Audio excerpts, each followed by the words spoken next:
Coucou et bienvenue au Café des Burnies, le podcast qui prend soin des nanas en burn-out.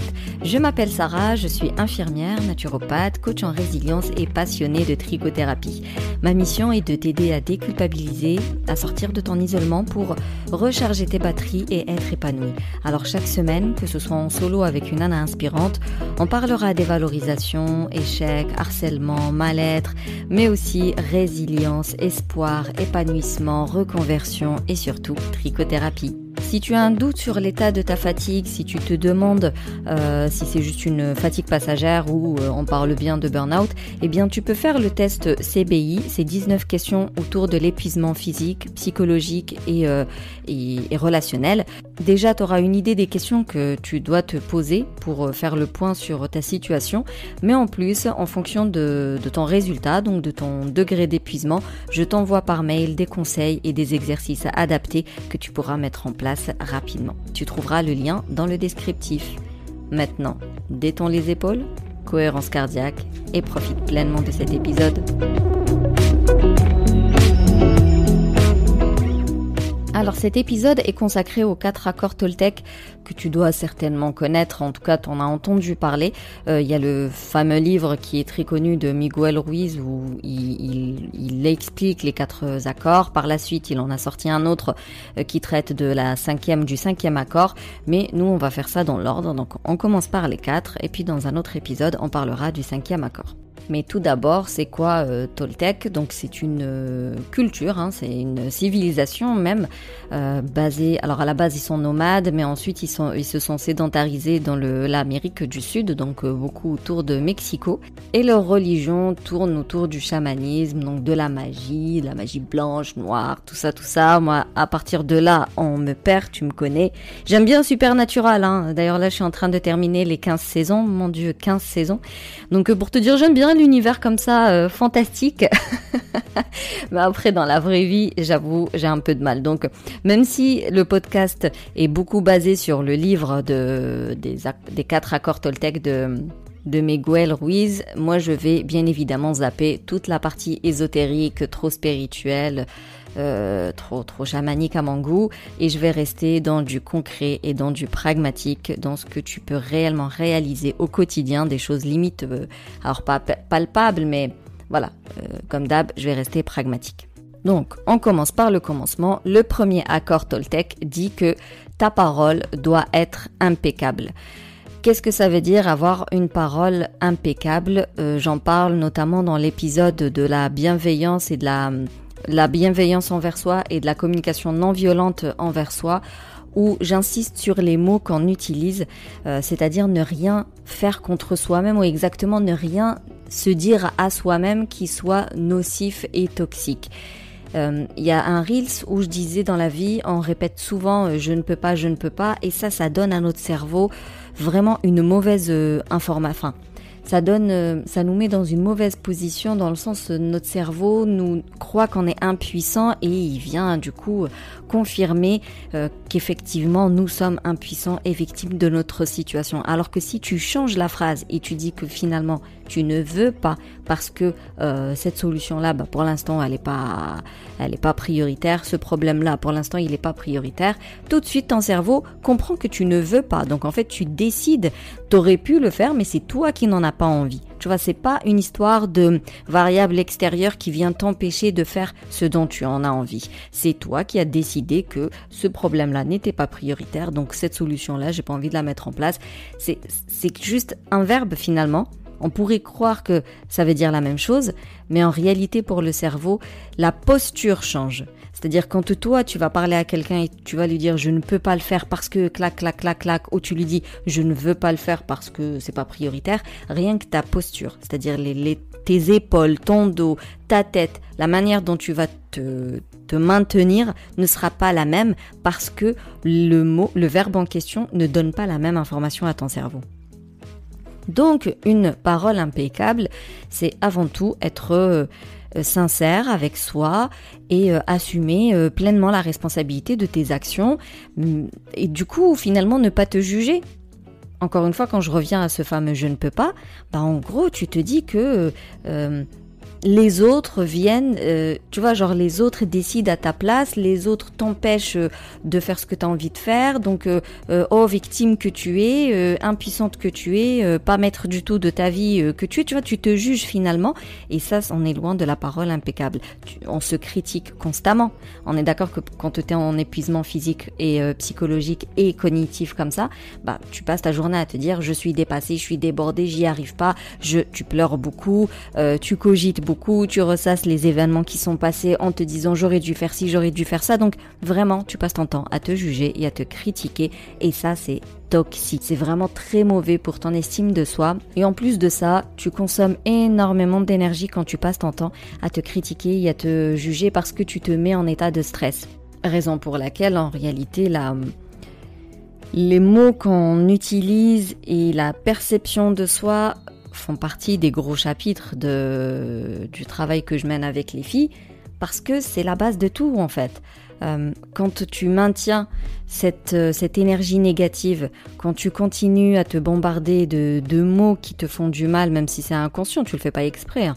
Mais il n'empêche que le constat est là, ça te fait du mal, forcément ça ne peut que te maintenir dans le fond, ça ne peut que te maintenir dans l'épuisement. Tu ne peux pas sortir de ton gouffre actuel si constamment, toute la journée, tu es noyé dans tes émotions qui génèrent des hormones de stress, et tu es noyé de toxicité via les paroles et via ce que tu te dis au quotidien. Donc ça, c'est vraiment la parole envers soi. Mais ensuite, il y a la parole envers les autres, qui n'est pas médisant. Alors, moi qui te parle aujourd'hui, je fais un travail sur moi au quotidien. Tu sais, le fait d'être coach comme ça, développement personnel et psychologie positive, ne veut pas dire que moi je suis impeccable et que je suis topissime, carré, lisse et que je déborde pas. Bien évidemment que ça m'arrive aussi d'être toxique envers moi, et que ça m'arrive aussi d'être médisante. Le plus important, c'est de me rendre compte très vite et d'arrêter très vite et de changer rapidement. Ça va être ça la différence entre une personne qui fait le travail de fond et une personne qui ne le fait pas. C'est-à-dire que toi, tu vas taper, discuter avec tes copines, et pendant 2 heures, vous allez faire passer tout un tas de personnes sous votre hache là, alors que moi peut-être qu'au bout de 3-5 minutes je vais m'arrêter. Idem lorsque tu cogites et que tu ressasses, toi qui es épuisé aujourd'hui et qui ne fais pas ce travail d'introspection avec un professionnel, tu vas passer des heures et des heures, des fois des journées et des semaines même à cogiter, alors que moi je vais m'en rendre compte au bout de quelques minutes et hop, je vais m'arrêter. C'est vraiment ça la différence au final, parce que nous restons humains, donc nous avons nos travers. Je veux dire, c'est pas possible d'être nickel à 100%, je vais jamais promouvoir ce truc-là. Par contre, c'est beaucoup plus facile pour quelqu'un qui a été accompagné dans son travail de reconstruction, c'est beaucoup plus facile pour lui de retourner la vapeur. Je sais pas si c'est approprié comme expression, mais c'est plus facile à une personne de se reprendre, quoi, au bout de quelques minutes, lorsqu'elle a fait tout le travail de fourmi et lorsqu'elle a fait tout le travail de fond avec un professionnel. Donc la médisance, qui est la communication principale entre les humains, c'est tellement plus facile finalement de se concentrer sur le problème des autres pour ne pas se rendre compte de ses problèmes à soi. C'est la façon la plus la plus rapide, raccourcie que le cerveau a trouvé pour être dans le déni, pour la politique de l'autruche, clairement, pour oublier ses propres problèmes. Et puis quelque part, tu te sens bien quand tu constates que les autres vont mal aussi. C'est inconscient. Rares sont les personnes très très mauvaises et genre consciemment je suis mauvaise et je l'assume. Donc si c'est le cas, si tu te reconnais, c'est tout, hein, on va pas te lapider. Mais voilà, prends conscience que critiquer l'autre c'est malsain. Ça peut arriver de temps en temps. Mais ça ne peut pas être un quotidien et ça ne peut pas non plus prendre des heures, quoi. Parce que si tu passes autant de temps à critiquer l'autre, obligatoirement, tu es tout autant exigeante envers toi. Et en plus, rappelle-toi, le fait de passer du temps à détailler la misère des autres, les fautes et les machins, les actions qui vont pas, des autres, c'est juste une façon pour toi de te dérober, d'oublier tes problèmes et de ne pas te concentrer dessus, en fait. Et juste te dire, ouais, finalement, il y a pire que moi, moi je suis bien par rapport à eux. Ou comme je t'ai dit, inconsciemment, le fait de savoir que les autres aussi souffrent comme toi, ça peut te faire du bien. Encore une fois, c'est inconscient. Et puis après, tu as d'autres paroles non impeccables qui viennent bousiller ta vie. Ça va être les opinions, les limites, les croyances des autres. Et puis pendant ces discussions malsaines, il y a toujours des moments où l'autre te donne son avis, donc ses limites, ses croyances à elle, en te disant bah ça fonctionne, ça fonctionne pas, ça j'ai essayé, ça n'a pas été, ça X il a essayé, ça n'a pas marché, tu vois, et du coup toi qui as envie et qui as besoin d'aide aujourd'hui, tu vas prendre des décisions en fonction de ce que les autres t'ont assuré que ça fonctionne ou t'ont assuré que ça ne fonctionne pas. Mais il y a personne qui peut t'assurer ça. Jamais de la vie. C'est-à-dire que telle méthode qui a fonctionné avec telle personne ne te garantit pas qu'elle va fonctionner avec toi. Et le fait qu'elle n'ait pas fonctionné avec cette personne ne te garantit pas non plus que ça ne va pas fonctionner avec toi. J'ai une fille comme ça qui m'a contactée pour s'inscrire pour rejoindre le Kintsugi. Et en fait, elle est en panique, elle n'arrive pas à s'engager parce qu'elle a trop peur que ça ne fonctionne pas. Mais moi je ne peux pas te donner cette garantie, c'est-à-dire que j'ai des témoignages, d'accord ? J'ai des retours clientes, tout le monde est plutôt content de mes accompagnements et je suis recommandée, mais je peux pas non plus te garantir à 100% que ça va bien se passer. Qu'est-ce que j'en sais ? Moi, je suis pas divin, je suis pas médium. C'est-à-dire, je te donne les moyens. Je te partage les outils, je te motive, je te conseille. J'ai même envie de dire je te guide, même si j'aime pas beaucoup ce verbe qui pour moi est plutôt utilisé dans l'aspect spirituel. C'est un verbe que j'utilise dans ma vie spirituelle, mais dans la vie pratique, j'aime pas. Donc je dirais je vais t'accompagner plutôt, hein. Je vais t'aider, voilà, à éclaircir tes pensées et tout ça, mais ensuite, en face, qu'est-ce que tu vas mettre ? Est-ce que tu vas écouter mes conseils ? Est-ce que tu vas les pratiquer ? Est-ce que tu vas les appliquer ? Est-ce que tu crois en ce que je te dis ? Tout dépend ensuite de l'énergie que tu vas mettre pour t'en sortir. Et ça, il n'y a personne qui va le faire à ta place. C'est toi qui dois te donner les moyens de plus ou moins garantir la réussite. Même s'il comprend aussi que l'échec fait partie de la réussite. Donc, le fait de croire ce que te disent les autres et tout miser dessus, tu ne peux que risquer de la déception. Imaginons ta pote, elle te dit utilise cette méthode, elle fonctionne à fond les ballons, tu verras, ça va être trop bien et tout. Toi, tu mises à fond sur le témoignage, hein, en te disant ça va bien se passer, sans jamais te dire qu'en réalité tout dépend de toi, de tout ce que toi tu vas mettre sur la table.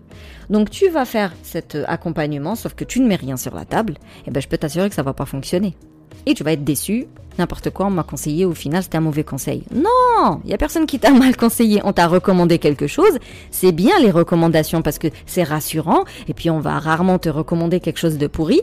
Par contre, tout dépend de ce que tu as dans les tripes, tout dépend de ce que tu vas mettre sur la table. Et il y a toujours cette part d'incertitude et il faut l'accepter, l'incertitude. Bref, digression comme d'habitude. Donc je reviens à cette parole impeccable qu'on se doit envers soi, mais aussi envers les autres, parce que c'est un peu comme de la vitamine C au final, surtout pour la perception de soi. Toutes celles en se regardant dans le miroir, elles se disent « Oh, j'ai des rides, oh, j'ai des cernes, oh, je suis grosse, oh, mes cheveux sont gras ». Mais tout ça, c'est du toxique. Alors s'il y a quelque chose qui ne te plaît pas en toi, tu te donnes les moyens de le changer. Mais en attendant, retourne un petit peu les phrases. C'est-à-dire, au lieu de te concentrer sur ce qui ne va pas, concentre-toi sur ce qui va, même le plus mini-rikiki. Parce qu'encore une fois, c'est comme de la vitamine C pour ton estime de soi. Tu la nourris, tu la dynamises, tu la motives, tu l'entretiens au quotidien. Et c'est avec des petites phrases impeccables comme ça, qui sont véridiques, hein. C'est pour ça que j'aime pas trop les affirmations positives standards là que tu trouves sur internet et puis tu te lèves le matin, tu te les répètes et ça n'a aucun bénéfice parce que c'est standard.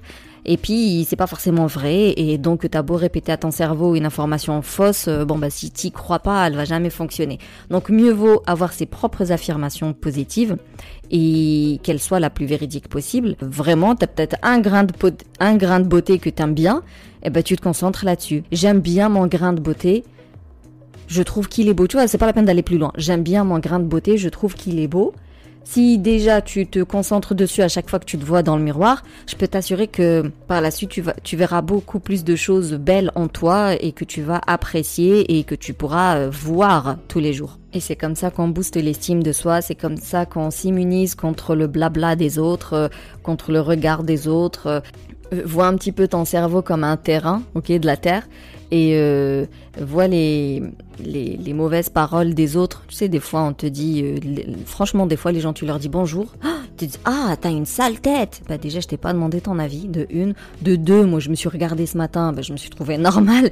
Tu vois, il y a des gens, bah, c'est tout, c'est la vie. Mais lorsque toi, t'as une parole impeccable envers toi et que t'essayes d'avoir des discussions saines avec les autres, tu verras que ton cerveau deviendra stérile à ce genre de phrase, par exemple. Ah, t'as une sale tête, bah, tu vas la regarder en rigolant, bonjour à toi, et t'avances, quoi.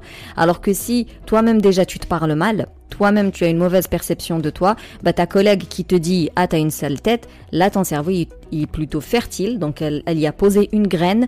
Durant la matinée, la graine elle va devenir un arbre. Le soir ça va devenir une forêt de cogitation, de mal-être, de doute et de remise en question, de perte de confiance en soi en fait. C'est pour ça que beaucoup fuient le travail et puis se lancent dans un autre métier, mais sans jamais faire ce travail de fond, sans jamais d'ailleurs, elles n'ont même pas conscience en réalité de tous les changements qu'elles doivent effectuer. Et donc bah, dans ton nouveau travail, au début ça va bien se passer et après c'est tout pareil, ton cerveau il est toujours fertile. Donc t'as pas fait ce travail nécessaire qui rendra ton cerveau finalement stérile à la mauvaise parole, quoi. Donc finalement cette parole impeccable rendra l'esprit stérile à la parole négative et plutôt fertile à la parole sympathique.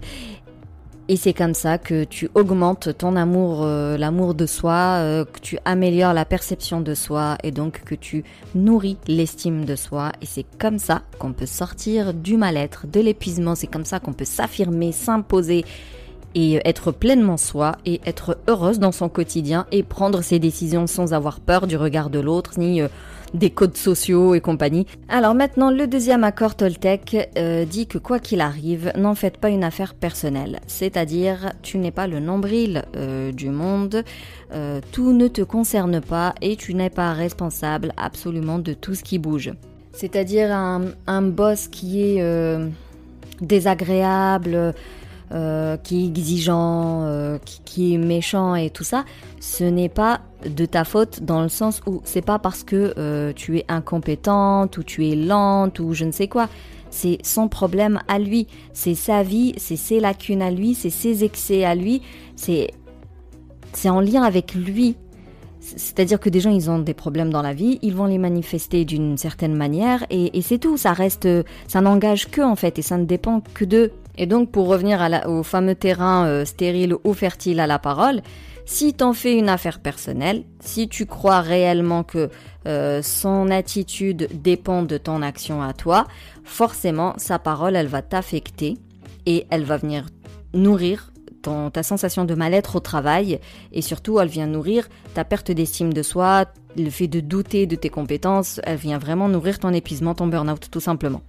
Mais si ton cerveau, tu vois, si tu éduques ton cerveau à la parole impeccable pour le rendre stérile à ce genre de blabla, et ben le gars quand il va venir te faire une remarque sur ton travail, tu vas pouvoir avoir de la distance, prendre du recul pour te dire que s'il me dit ça, c'est ses limites à lui, ses sentiments, ses croyances, ses opinions, ça ne m'inclut pas, j'en fais pas une affaire personnelle, en réalité ça ne me concerne pas. Est-ce que moi je suis satisfaite de mon travail? Est-ce que j'estime que j'ai bien fait mon boulot?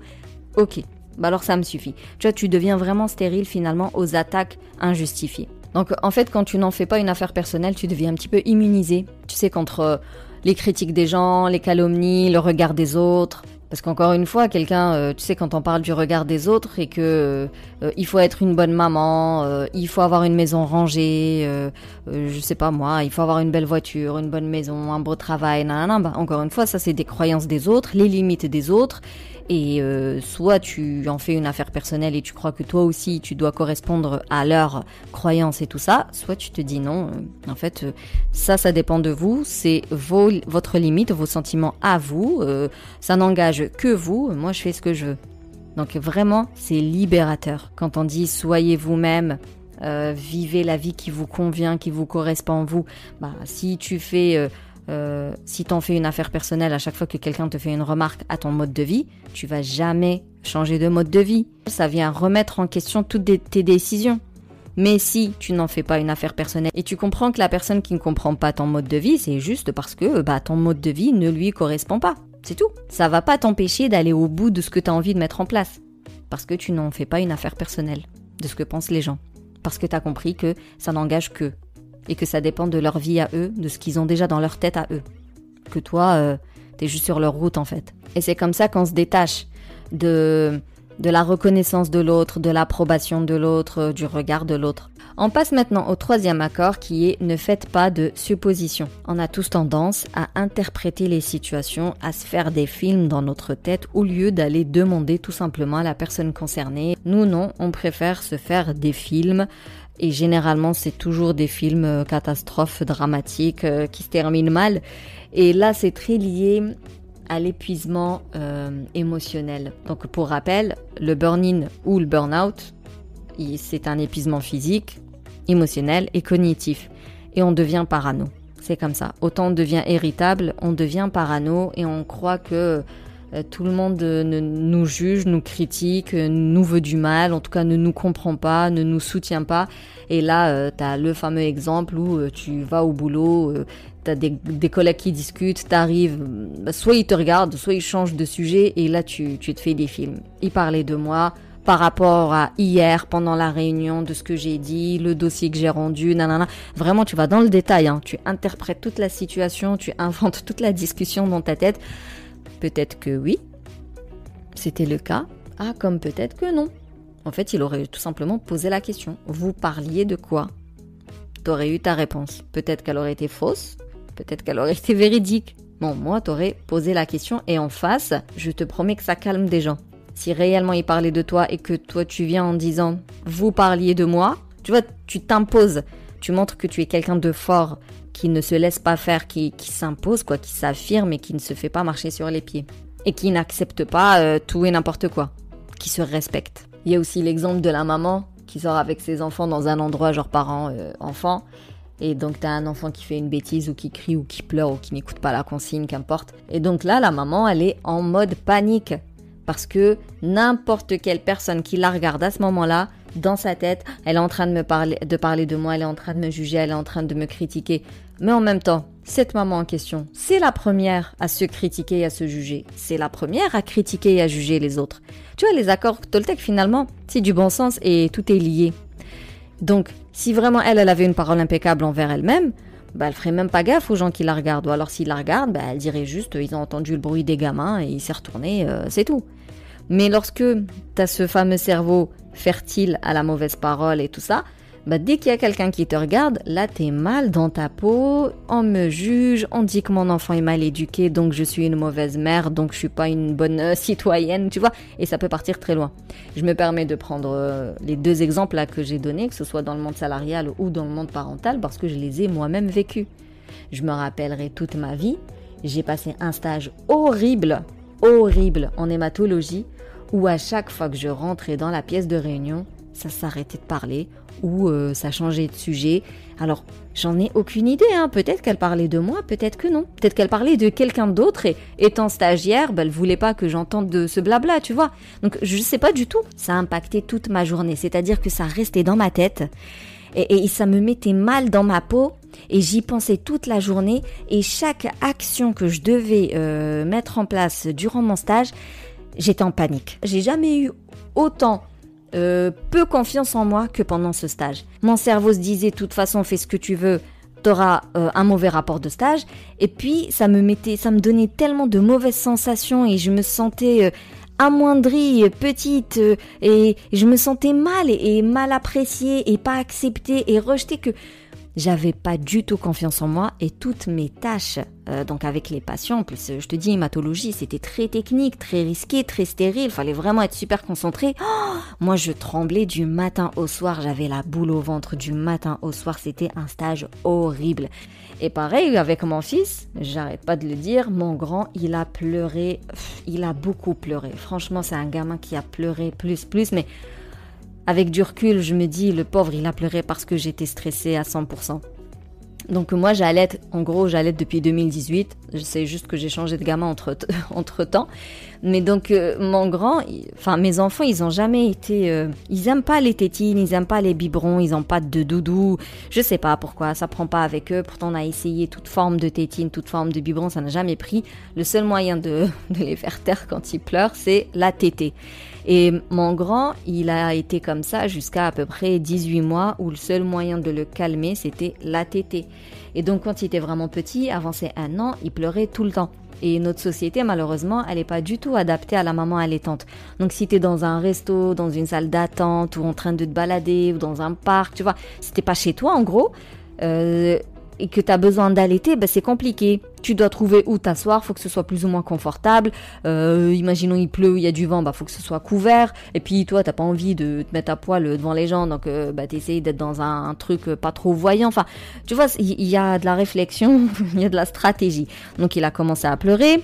T'as essayé de le calmer sans téter, mais au bout d'un certain temps, tu vois que ça fonctionne pas. Ensuite, tu dois chercher un moment, un endroit, un truc pratique pour l'allaiter. Donc tout ça, c'est du temps. C'est du temps, et pendant tout ce temps-là, le gamin, il pleure. Donc les gens voient, se retournent, nanana. Et à chaque fois, je me faisais des films, les gens me jugent, les gens me critiquent. Moi, je te fais la phrase comme ça. Mais sur place, j'étais juste en mode panique. Je me sentais mal, en mode punaise, on me regarde, punaise, je me tape la honte, punaise, je suis gênée.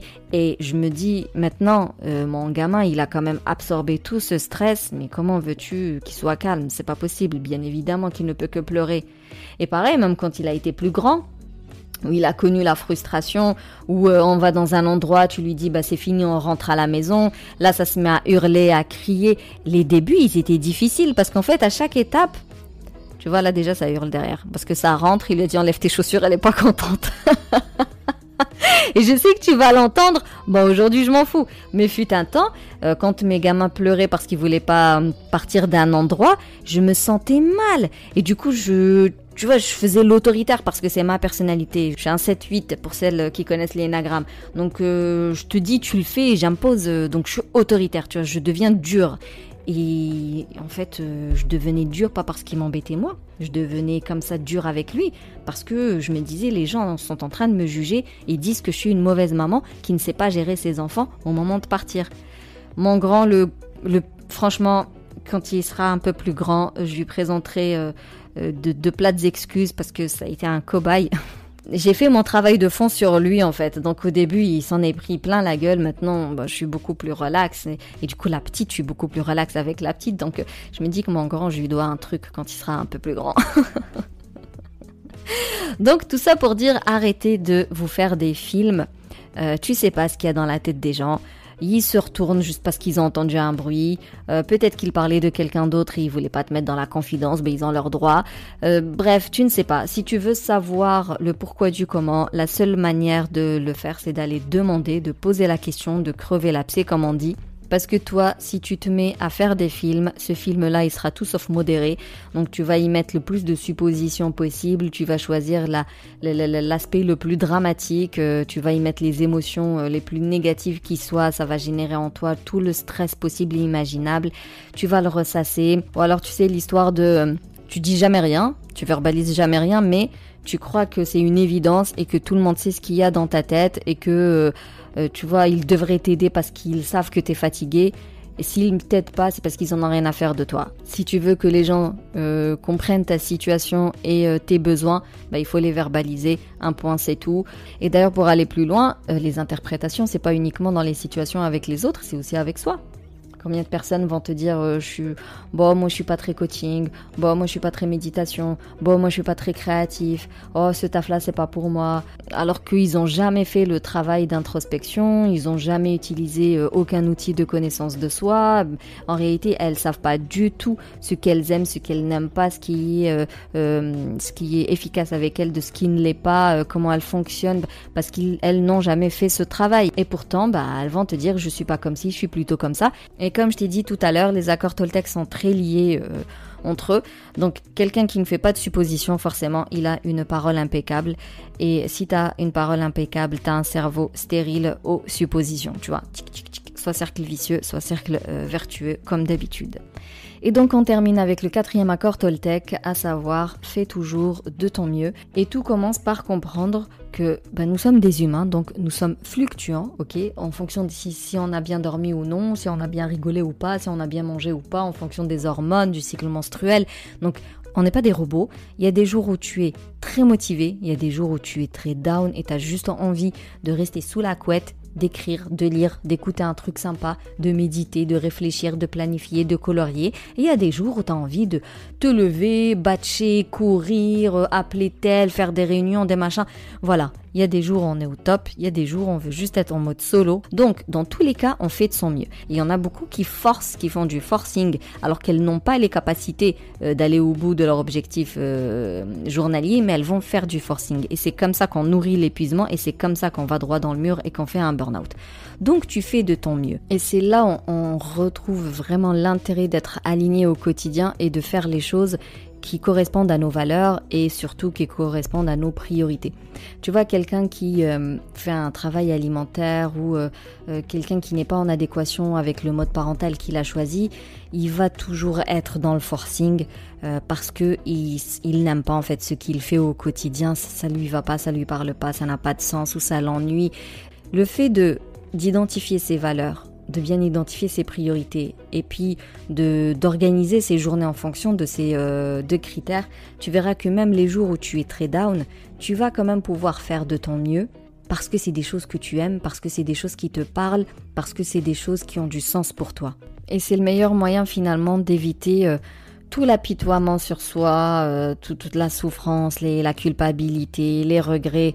Et quand on dit faire de son mieux, c'est vraiment dans les différentes sphères de ta vie. Vraiment ton corps, nourris-le, apprécie-le, soigne-le, fais de l'exercice dans le sens où tonifie-le, quoi, motive-le, mets-le en mouvement. Ton esprit pareil, nourris-le.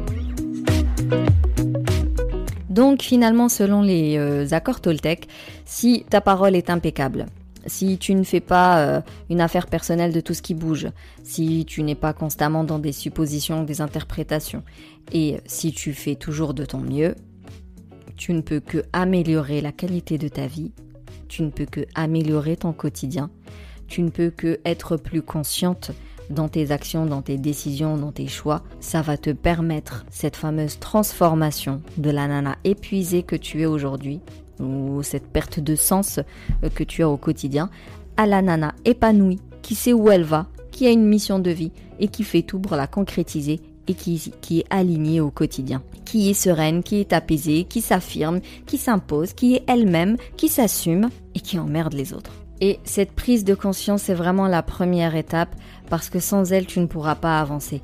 On peut toujours rester dans le c'est à cause de mes parents, c'est à cause de mes enfants, c'est à cause du mari, du collègue, nanana, c'est une vérité. Je suis pas en train de dire que tu te crées une histoire ou que tu interprètes. Non, effectivement, un burn-out est multifactoriel et il arrive parce que il y a tout un environnement qui vient pousser tes qualités à leurs excès. Bref, oui, l'environnement a son implication dans ton burn-out, mais j'ai envie de dire, ok, d'accord, tu le sais, mais maintenant, il faut aller vers des solutions qui vont t'aider à sortir de là. C'est-à-dire juste ressasser que je ne peux pas à cause de clac, clac, clac, clac, ce n'est pas une solution, ce n'est pas un outil de guérison, quoi. Ça ne va pas t'aider à t'en sortir.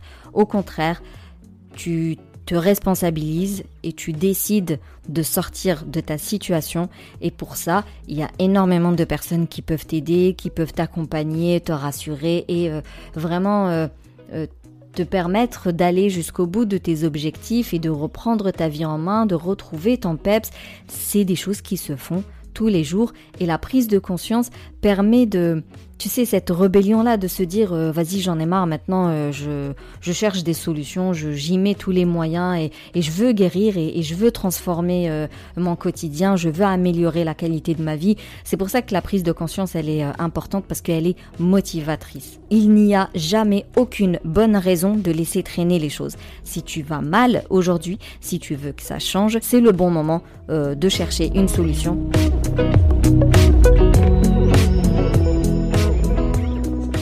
Voilà, merci plus pour ton écoute. Si tu veux soutenir le Café des Burnies, tu peux me laisser un avis, me mettre 5 étoiles sur la plateforme d'Apple Podcast. Tu peux partager aussi le podcast autour de toi. Et si tu veux qu'on échange sur cet épisode, je te donne rendez-vous sur Instagram, notamment en message privé. Je papoterai avec grand plaisir. Et d'ici là, booste ton feeling good.